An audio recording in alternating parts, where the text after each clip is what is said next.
Hello to the wonderful audience of Sci-Fi stories. Unfortunately, YouTube has disabled our monetization, leaving us with no budget to operate. If you enjoy the story today, please consider supporting us with just $1 so we can pay our staff to cover their living expenses and continue creating for you. You can support us by scanning the QR code on your screen or by clicking the donation link in the video description or comments. Emmanuel Bunch was not a hero, a diplomat, or a warrior. He was a third-rate botanist who was about to accidentally proposition a carnivorous alien warlord. Standing in a suffocating living temple, he meant to complement her luminescent armor. Instead, he stared directly at her glowing venom glands and uttered a single, catastrophic sentence that would either doom Earth or save it. The air inside the great sanctuary of Xylari was heavy, damp, and overwhelmingly alive. The walls of the gargantuan biological temple pulsed with a slow, rhythmic breathing. Tendrils of thick, fleshy vines hung from the high ceiling, dripping a sap that smelled of copper and ozone.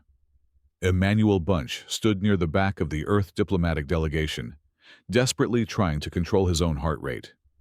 He was a third-rate space botanist, a man who preferred the quiet company of genetically modified ferns to the terrifying reality of interstellar politics. Yet here he was, millions of light-years from home. He had been forced onto this suicide mission for one singular reason.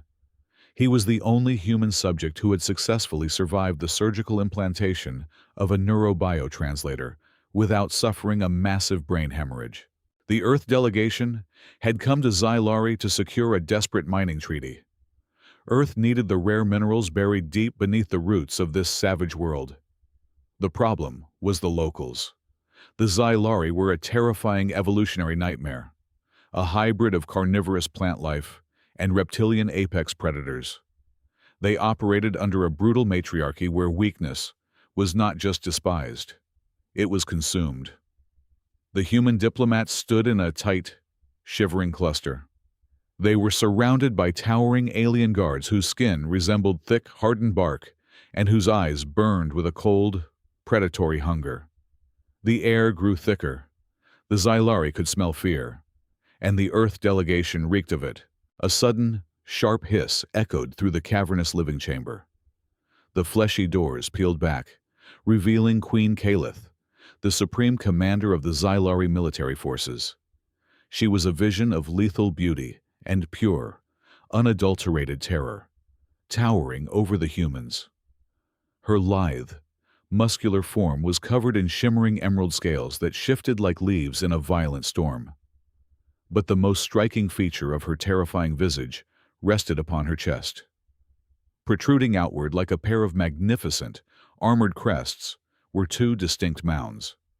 They radiated a breathtaking, hypnotic fluorescent glow, casting an eerie azure light across the chamber.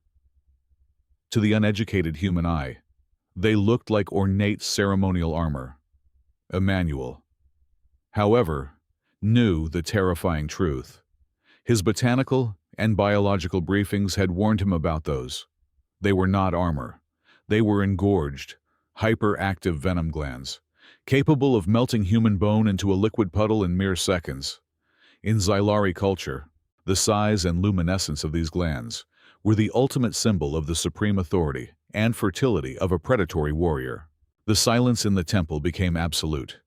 It was a suffocating, dead silence.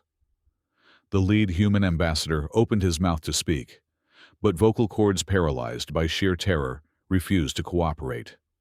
The silence stretched, turning the air brittle. The Xylari guards shifted their weight, their claws clicking against the organic floor. The tension was a physical weight, crushing the humans. Emmanuel realized the mission was about to fail before it even began.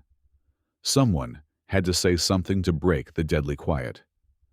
Relying on the intricate neurobiotranslator fused to his cerebral cortex, he stepped slightly forward. He decided to offer a formal, highly respectful compliment regarding the magnificent ceremonial armor of the Queen. It was a standard diplomatic icebreaker. He opened his mouth, trusting the complex biomachinery in his head to translate his polite intent into the clicking, hissing language of the Xylari. But Emmanuel had failed to account for one crucial variable. The dense, spore-heavy air of the living temple had seeped into his respiratory system, causing a severe, unforeseen allergic reaction within the biological components of his translator. The delicate neural pathways misfired spectacularly. Instead of delivering a poetic tribute to her status as a warrior, the translator processed his thoughts, warped them through a fog of histamine and panic, and broadcasted his words with crystal-clear, booming pronunciation across the silent chamber. "Your breasts are very nice." The words hung in the humid air like a physical object. The human ambassador let out a tiny, strangled squeak. The entire Earth delegation turned the color of old chalk, instinctively bracing for the inevitable spray of flesh, melting venom, and the start of a horrific massacre. They were dead. Emmanuel knew he was dead. He squeezed his eyes shut, waiting for the burning agony. But the agony never came. Queen Caliph did not roar. She did not unleash her guards. Instead, she leaned forward, her bioluminescent glands flaring with a sudden, intense brightness. A low, rumbling vibration echoed from deep within her throat. She stepped closer to Emmanuel, towering over his small, fragile human frame. Her lips curled upward, revealing rows of razor-sharp, serrated teeth and a terrifyingly predatory smile. "You are very brave." The frantic buzzing of the cultural analysis device strapped to the wrist of the Earth ambassador shattered the stunned silence. The small screen flooded the dim chamber with a harsh, crimson warning light. The ambassador stared at the readout, his jaw trembling violently. He understood the catastrophic, xenobiological, and cultural implications of what had just transpired. In the complex, socio-biological hierarchy of the Xylari, the venom glands were not merely weapons. They were the biological epicenter of their reproductive cycle, regulating the volatile hormone surges required for mating. To openly praise the luminescence of these glands was not a compliment. It was a formal, legally binding invocation of the blood hunt ritual. It was an ancient, inescapable challenge where the suitor willingly designated himself as prey. If the prey survived, they proved their genetic worth and claimed the right to become a mate. If they failed, they became a highly nutritious source of raw protein for the victor. Realizing that this grotesque misunderstanding could trigger an immediate interstellar war, the ambassador made a swift, cowardly calculation. He took 2 steps backward, distancing himself from the botanist. He raised his hands in a gesture of complete surrender and shouted that Earth formally disavowed the actions of this rogue scientist.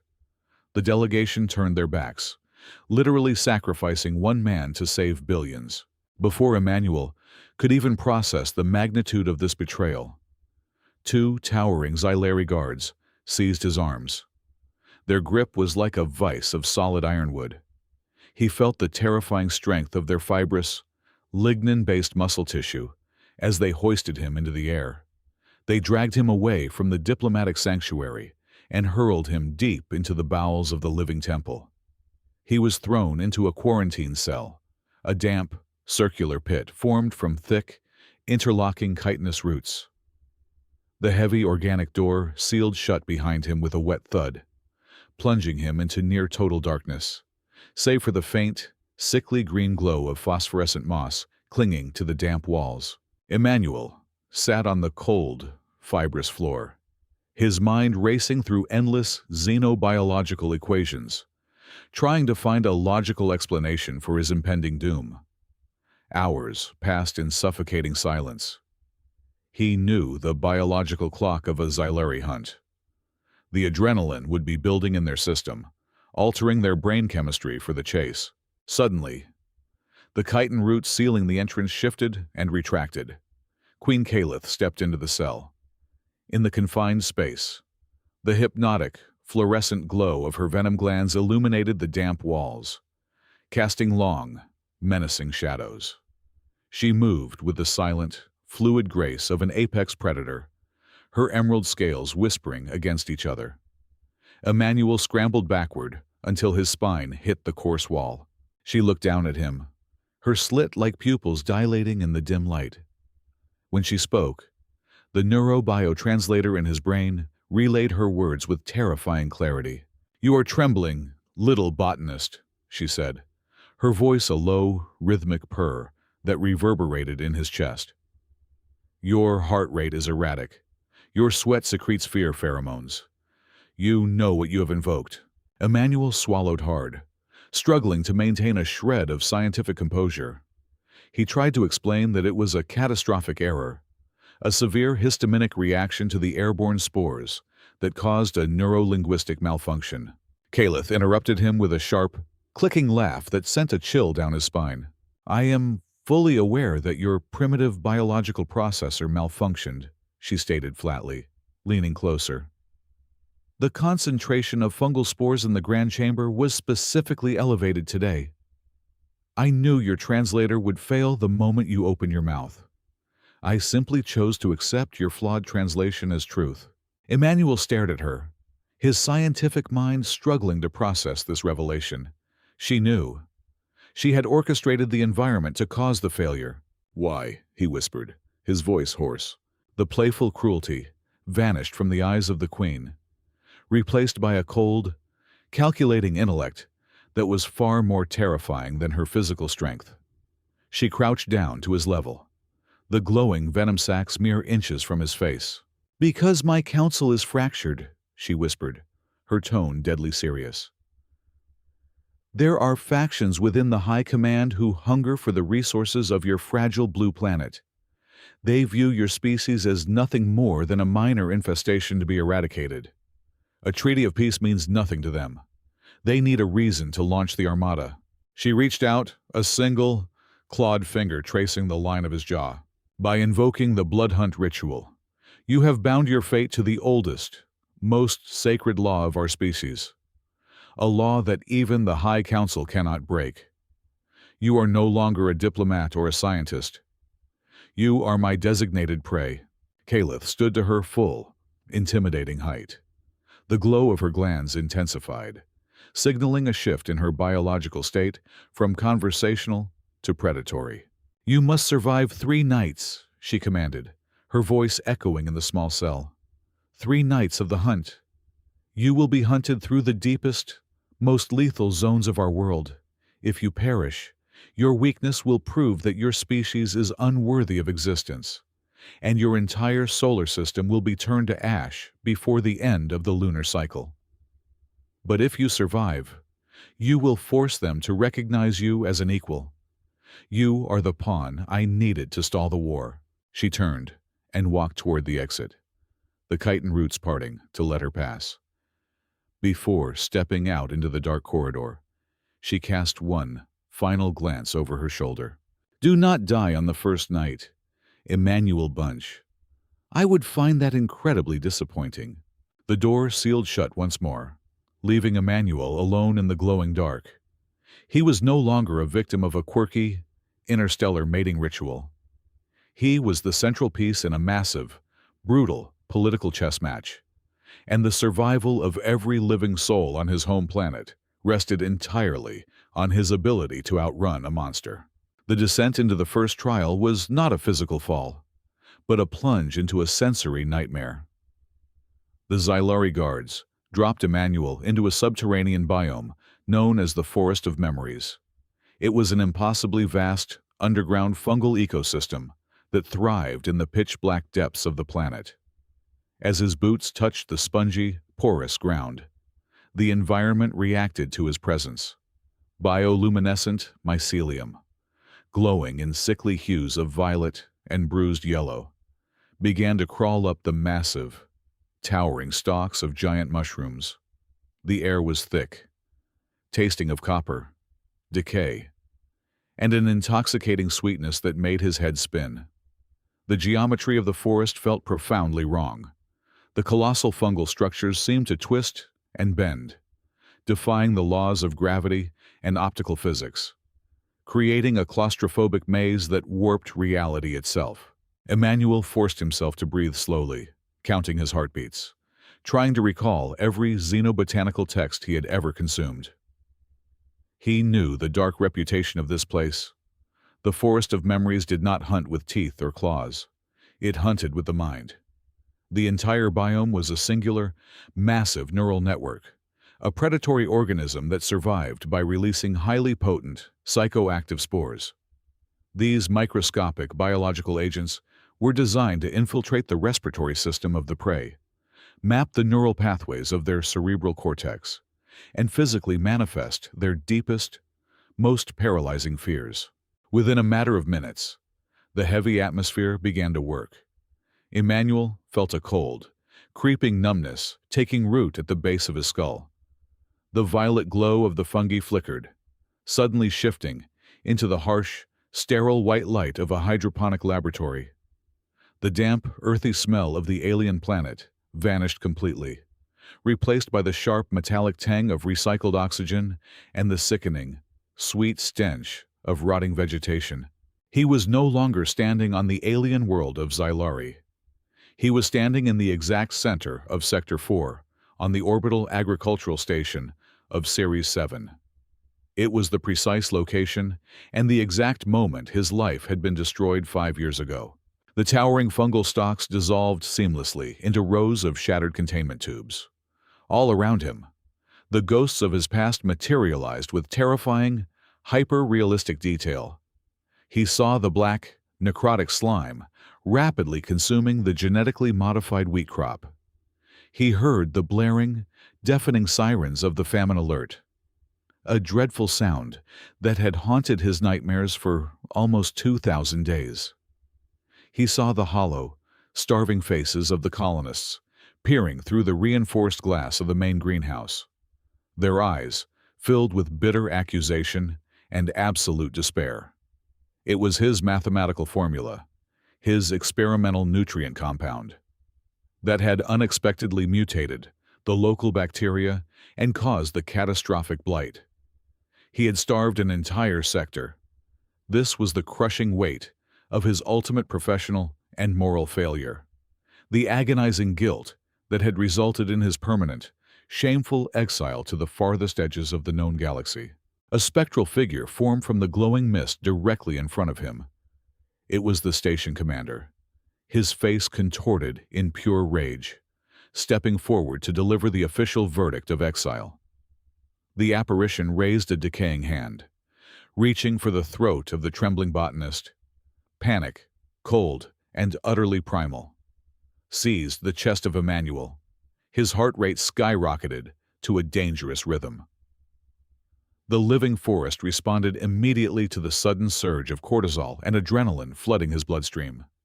The thick roots beneath his boots tightened, the fungal structures physically closing in, preparing to consume his flesh, while his mind was paralyzed by his own psychological trauma. He desperately wanted to run. Every single biological instinct screamed at him to flee into the twisting, impossible geometry of the dark woods. But he knew there was nowhere to run. Then, the meticulous scientist within him finally awakened. Emmanuel squeezed his eyes shut and forced his panicked mind to anchor itself firmly to empirical reality. He was not on a ruined space station. He was standing inside a massive, organic biological trap. He opened his eyes and looked down. He ignored the screaming, agonizing ghosts of the starving colonists. He completely ignored the terrifying apparition of the station commander. Instead, he dropped to his knees in the dirt and stared intensely at the ground. He focused his vision on the exact base of the spectral figures, where the boots of the illusory commander touched the alien earth. Emmanuel saw them, microscopic, thread-like filaments of glowing blue mycelium were rising from the soil, injecting a continuous, perfectly synchronized stream of bioluminescent alkaloids directly into the air. The forest was literally printing his traumatic memories, using complex biochemical compounds. "It is a basic chemical feedback loop," Emmanuel whispered aloud, his voice steadily gaining confidence. You are just an automated defensive mechanism. You feed on the distinct chemical signature of terror. Instead of fighting the horrifying hallucination, Emmanuel did the truly unthinkable. He sat down cross-legged right in the middle of his absolute worst nightmare.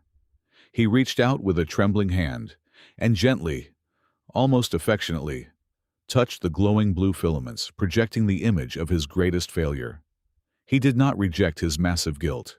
He fully accepted it. He looked directly into the eyes of the accusatory ghosts and openly acknowledged his tragic mistake. He had failed. He had caused immense suffering, but that was locked firmly in the past. And this current moment was merely fascinating xenobiological chemistry. He began to analyze the root structure of the fear-inducing fungi with deep, genuine scientific fascination. He marveled at the evolutionary brilliance of the massive organism. He carefully noted the rapid cellular division of the mycelial network, mentally calculating the enormous metabolic rate required to sustain such a massive psychic projection. His paralyzing fear was entirely and abruptly replaced by an overwhelming sense of pure botanical wonder.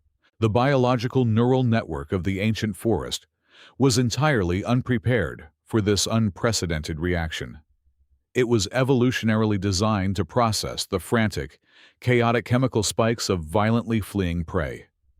It had absolutely no mechanism to process the calm, rhythmic brainwaves of a creature experiencing profound intellectual curiosity and radical self-acceptance. The feedback loop was violently and irrevocably broken, denied the necessary cortisol it desperately needed to sustain the illusion. The fungal network stuttered. The harsh, white lights of the Phantom space station flickered and died out. The screaming colonists dissolved into a harmless, glowing powder that drifted gently to the damp forest floor. The suffocating vines rapidly retreated, slithering away into the dark soil like frightened snakes. Emmanuel was left entirely alone in the quiet, gently pulsing underground cavern, high above the subterranean labyrinth, in the secure obsidian war room of the central living temple. Queen Calith stood perfectly still, watching the telemetry screens. The highly advanced biological sensors continuously monitored the vital signs and brain activity of her designated prey. Around her, a dozen seasoned Xylari commanders murmured to each other in sheer, unadulterated disbelief in the long, brutal history of their predatory species. A warrior survived the forest of memories through pure, unyielding aggression. They conquered their inner demons by mentally tearing them apart, dominating the terrifying hallucinations with an overwhelming display of rage. Never before had any creature, let alone a fragile, soft-skinned human from a distant system, defeated the psychological labyrinth by actively loving and examining its own vulnerability. Calith watched the remarkably steady, calm heart rate of the little botanist displayed on the monitor. A strange, entirely unfamiliar thrill coursed through her venomous veins. He had not just survived the ancient forest. He had completely dismantled its predatory logic with pure intellect. Deep underground, Emmanuel pressed his open hand firmly against his chest. He felt a strange, profound sensation building behind his eyes. The neurobiotranslator, surgically fused to his brain, now heavily saturated with the psychoactive spores of the planet, was rapidly beginning to mutate. It was no longer just passively translating spoken language. As he sat quietly in the dark, he realized he could actually feel a low, thrumming vibration echoing deep within his own bones. It was the massive planetary pulse of Xylari itself. The rhythm of his own human heartbeat was slowly, inexplicably synchronizing with the deep, living breath of the alien world around him. He was becoming biologically connected to the very environment that was actively trying to kill him. Emmanuel dragged his exhausted body out of the subterranean fungal network and stumbled into the razor-sharp environment of the luminescent canyons. This was the designated zone for the second night of the hunt. The air here was incredibly thin, biting cold, and bathed entirely in the harsh neon pink glow of towering, jagged crystal formations. He leaned against a smooth rock wall, gasping for breath, hoping to find just a few minutes of rest. He had barely taken 20 steps when the solid ground beneath his boots violently erupted. This was absolutely not a natural predator native to the hunting grounds. A monstrous, six-legged juggernaut of pure, engineered violence crashed right through the thick crystal walls. It was heavily covered from head to toe in thick, impenetrable obsidian bioarmor. Its massive jaws dripped with a highly corrosive acid that hissed fiercely against the stone floor. General Vax, the notoriously ruthless leader of the Xylari warmonger faction, had blatantly decided to force his hand, refusing to let the lucrative fate of the Earth invasion rest on the outcome of a sacred ritual. Vax had secretly and illegally deployed a modified apex predator into the closed arena to ensure the fragile human died immediately. Emmanuel turned and sprinted for his life. He ran frantically through the winding, glowing ravines until his lungs burned like fire and his legs felt like solid lead. The massive beast tore through the canyon right behind him, effortlessly obliterating solid rock and crystal outcroppings in its relentless pursuit. Emmanuel desperately threw the few primitive, explosive seed pods he had scavenged from the floor of the forest. But the resulting blasts barely left a scratch on the thick, black armor of the monster. The creature lunged forward, swiping a massive, bladed claw. The brutal impact sent Emmanuel crashing violently into a rigid crystalline wall. Several of his ribs cracked loudly. Hot blood immediately filled his mouth. He fell to his knees in the dust, completely cornered at the dead end of a narrow gorge, as the monstrous jaws opened wide to snap his frail body in half. The analytical mind of the botanist noticed something completely wrong. The glowing eyes of the beast were completely dead. They entirely lacked the feral, chaotic hunger of a wild animal hunting for a meal. Instead, Emmanuel sensed a rhythmic, pulsing digital frequency emanating directly from a metallic neural implant, deeply embedded within the thick skull of the creature. Through his heavily mutated neurobiotranslator, which was now deeply synced with the energetic resonance of the planet, Emmanuel could actually hear the artificial transmission pinging in his own brain. It was a strictly forbidden, highly classified Xylari military technology. General Vax was illegally and safely piloting the beast from a remote, heavily fortified command center using direct, long-range telepathic waves. Emmanuel had precisely 3 seconds before his upper torso was entirely bitten in half. He absolutely could not outrun the mechanical beast, and he definitely could not pierce its heavy armor with his bare hands. However, he now possessed a direct, open biological uplink to the exact network controlling the monster. He squeezed his eyes tightly shut, rapidly isolating the intrusive telepathic frequency echoing loudly in his own mutated cerebral implant. He reached out aggressively with his mind and forcefully locked his own biological signature directly onto the secure transmission frequency of the treacherous general. Emmanuel did not attempt to mentally fight the overwhelming telepathic hold.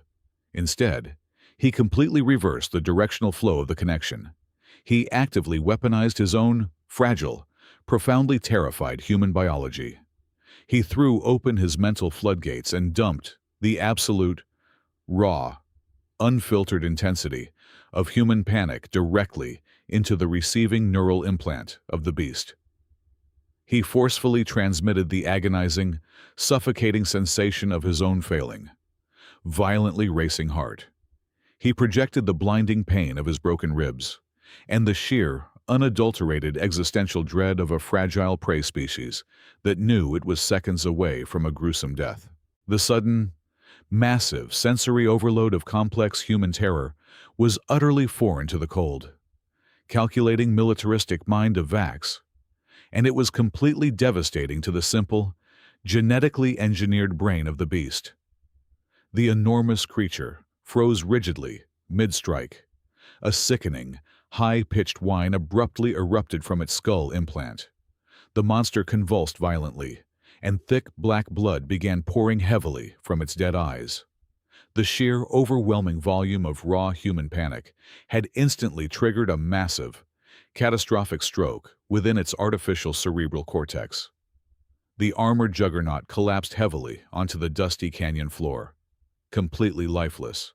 Before Emmanuel could even attempt to catch his ragged breath, a blinding flash of emerald light violently cleaved the cold air. Queen Caliph descended rapidly from the high canyon ridge like a falling meteor. Her dual kinetic blades hummed loudly with lethal, destructive energy.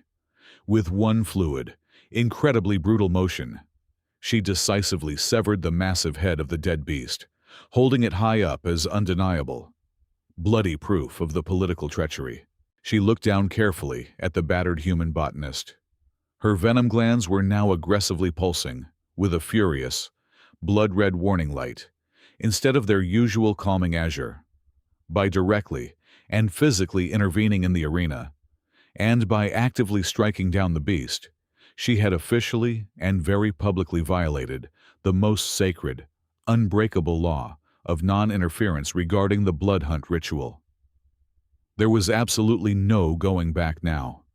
The miraculous survival of this one battered human had just successfully ignited the explosive spark of a full-scale planetary civil war. Caliph did not waste a single fraction of a second celebrating her kill. She grabbed Emmanuel by the thick fabric of his torn environmental suit and forcefully dragged him through a narrow, cleverly concealed fissure in the shimmering canyon wall.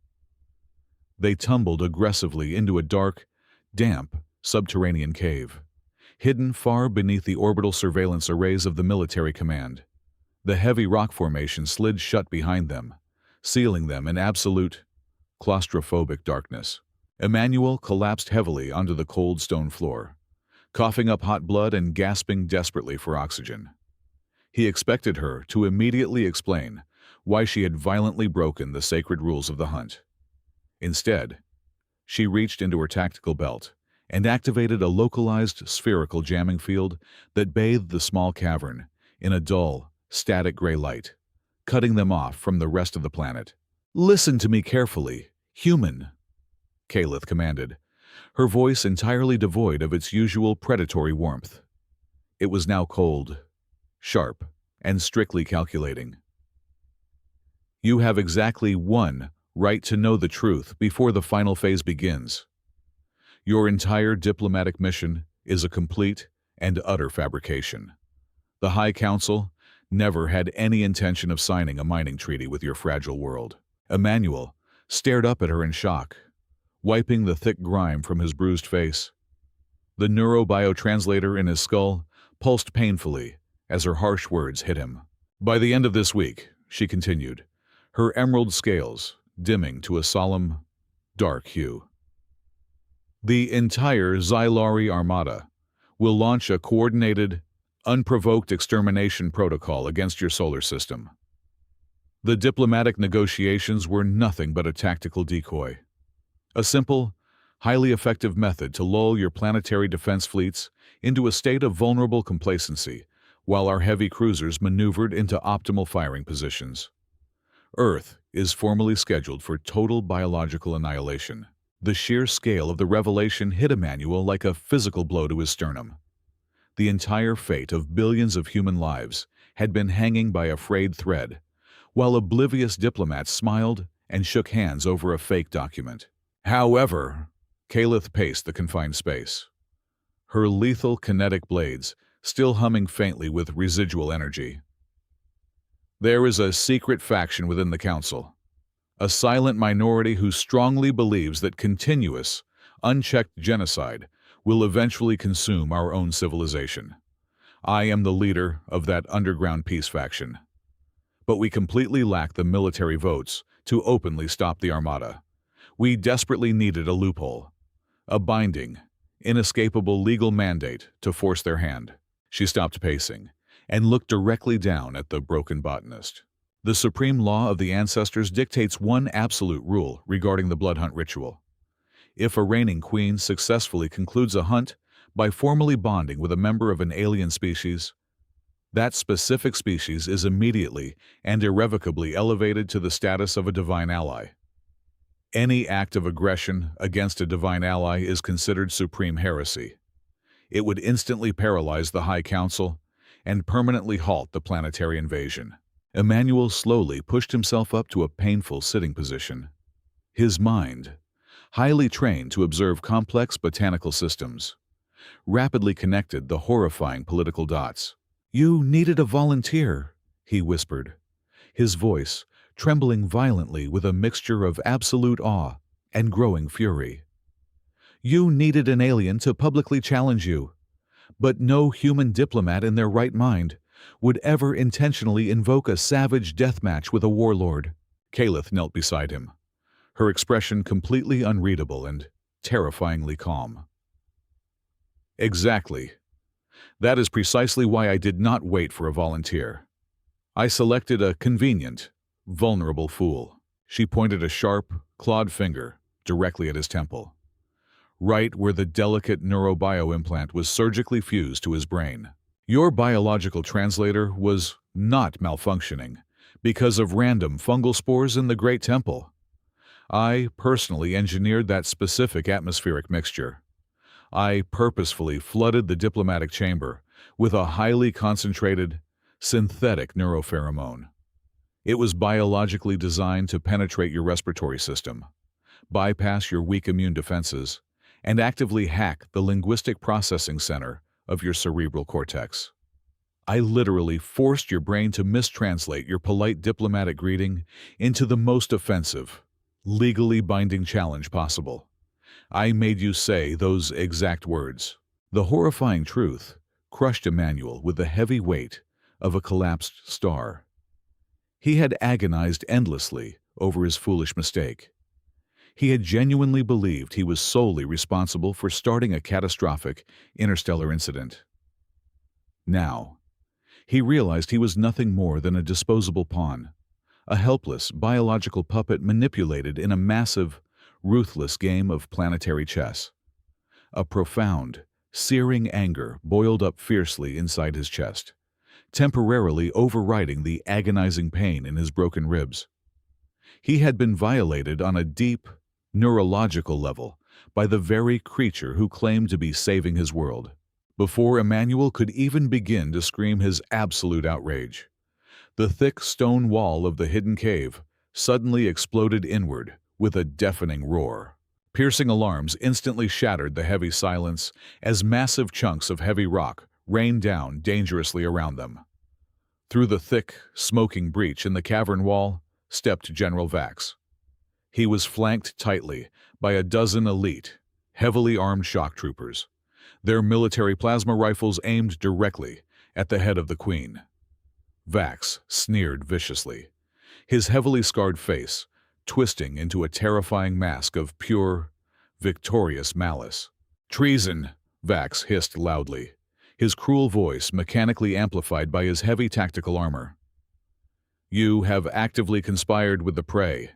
Kalith, you have intentionally sabotaged the sacred hunt, brutally murdered a sanctioned beast of the arena, and completely betrayed the High Council. By the ancient laws you claim to love so much, you are officially stripped of your royal command." Vax slowly drew a massive, crackling thermal broadsword from his heavily armored back, pointing its lethal, glowing hot tip directly at her vulnerable throat. "The final trial will absolutely not be a hunt. It will be an execution. You and I will fight a brutal duel to the absolute death right here, right now. And when I finally tear your head from your shoulders, your little human pet and his pathetic blue planet will be instantly turned to cosmic ash." The cavern instantly transformed into a chaotic arena of blinding thermal flashes and deafening metallic clashes. Kalith launched herself at Vax with the ferocity of a dying star. Her dual kinetic blades moved so incredibly fast, they left glowing emerald afterimages in the damp air. She struck with the pure, unadulterated skill of a true warlord, aiming precisely for the vulnerable joints of his heavy armor. However, General Vax was not fighting with honor. He relied entirely on cowardly, unauthorized technological enhancements. His massive thermal broadsword radiated an intense heat that instantly evaporated the moisture in the air, creating a suffocating cloud of searing steam. Every time Kalith parried his heavy blows, the kinetic feedback threatened to shatter her arms.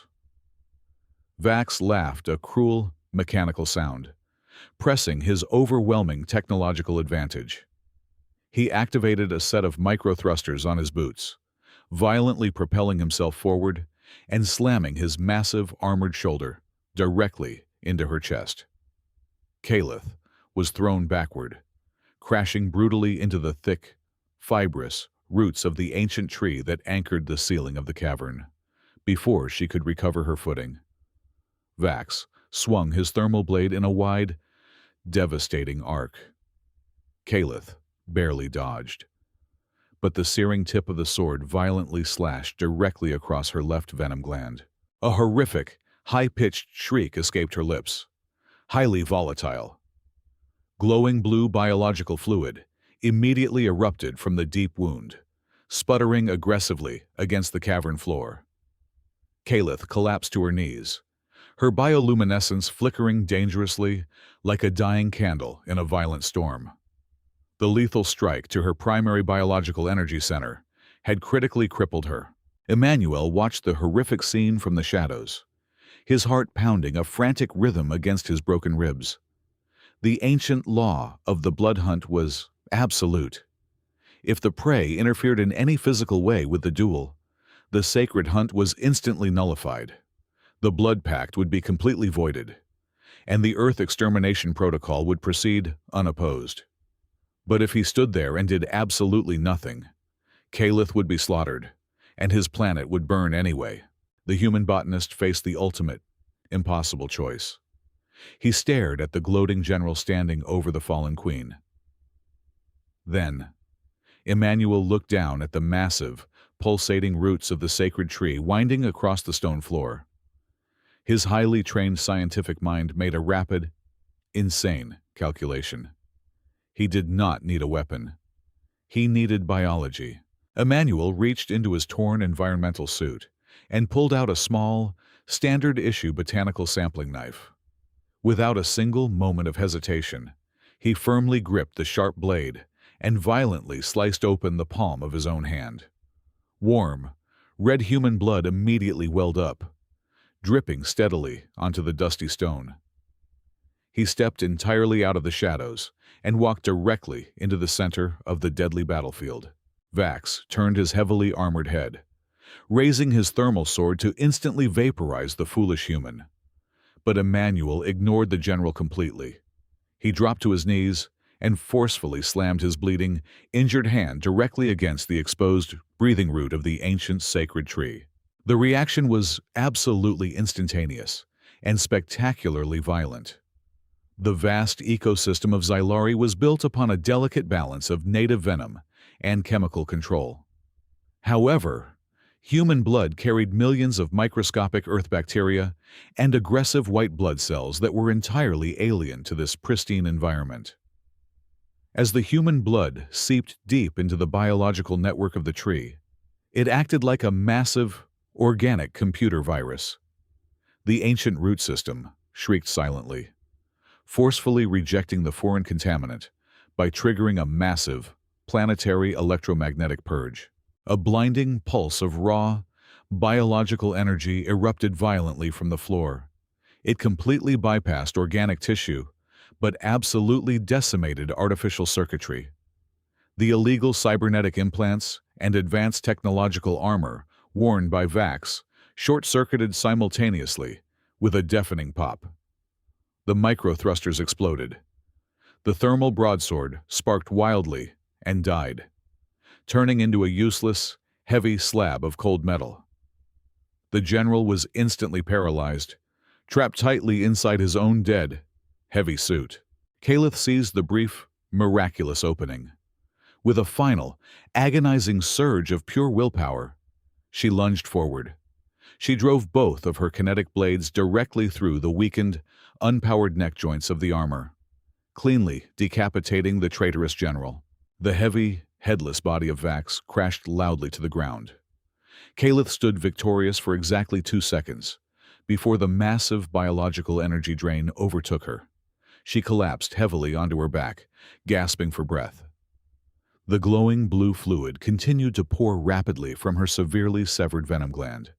Her life force was draining away completely into the thirsty soil. Emmanuel rushed to her side, his own breath ragged and shallow. He knew exactly what had to be done to save her and finalize the ancient law. The ultimate conclusion of the blood hunt ritual required the physical merging of biological essences. He had to manually blend their genetic material. To do so, he had to willingly touch the highly corrosive, exposed venom of a predator. The agonizing pain would be unimaginable, and it could very easily kill him. He knelt closely beside the dying queen. She looked up at him, her slit pupils wide and dimming fast. He did not hesitate.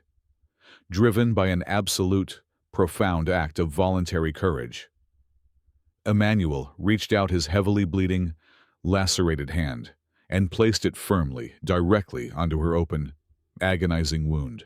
The excruciating pain was absolutely blinding.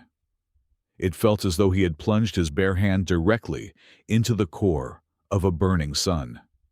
Searing agony violently ripped through his entire nervous system, but he held on tightly. The red human blood violently mixed with the glowing blue alien venom, sparking a miraculous, unprecedented biological synthesis. The highly volatile chemical reaction instantly cauterized her deep wound, stabilizing her failing energy core and violently fusing their DNA into a permanent, unbreakable bond. Emmanuel fought through the overwhelming, blinding pain. He looked deeply into the fading eyes of the terrifying, beautiful alien warlord. He remembered his disastrous first attempt at communication. He took a deep, agonizing breath. He did not rely on his broken translator. He spoke using his own voice, carefully pronouncing the intricate, hissing syllables of the Xylari language with absolute, perfect clarity. "Your venom glands are very beautiful." Kalith let out a soft, echoing breath. The lethal tension in her muscular body completely relaxed. A weak, genuine smile spread across her terrifying features, revealing her rows of razor-sharp teeth. The deep, physical connection between their blended blood suddenly ignited a massive, overwhelming chain reaction. The entire subterranean forest responded to the successful completion of the sacred pact, erupting in a breathtaking, blinding symphony of pure, golden bioluminescence that stretched for miles in every direction. The ancient law was permanently sealed. Earth was officially recognized as a divine ally. Billions of lives were instantly saved from total annihilation, and a brand new era for two vastly different species blossomed directly from one catastrophic translation error. Hello to our amazing audience of Z Sci-Fi stories. Thank you so much from the bottom of our hearts for listening to our entire journey today. We would love to know exactly where you are listening from, so please drop a comment and tell us your city or country. As you know, YouTube has disabled our monetization, leaving our channel without a budget. If you found the story today thrilling and valuable, please consider supporting our dedicated team with just $1. You can easily do this by scanning the QR code on your screen or by clicking the donation link found directly in the video description or the comments section. Your incredibly kind support allows us to pay our hard-working staff, helping them feed their families while we continue creating more fantastic stories just for you. Thank you again, and have a truly wonderful day.